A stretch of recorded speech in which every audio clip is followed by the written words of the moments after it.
చాలామంది సొంత పాస్టర్ గారు గుర్తుండడు, సొంత పాస్టమ్మ గుర్తుండదు. యూట్యూబ్లో వాళ్ళ బర్త్డేలు గుర్తొచ్చేస్తాయి వీళ్ళకి.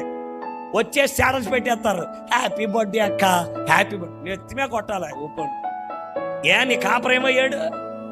నీ ఇంటికి వచ్చేది ఎవరో? నీకు బాగోకపోతే కడుపు కట్టుకొని ప్రార్థన చేసేది ఎవరో? నీ వ్యాధితో ఉంటే ఉపవాసం ఉండి దేవుని పాదాలు పెరుగులాడేది ఎవరు? నాలంటోడు వస్తాడే నీ కొంపకే? రాడు. ఆడి సంగతి నీకెందుకు?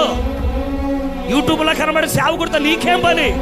నీ ఇంట్లో ఒక తండ్రి ఉన్నాడు కదా, ఆత్మీయ తండ్రి, నీ అవసరతలు తీర్చుచున్నవాడు.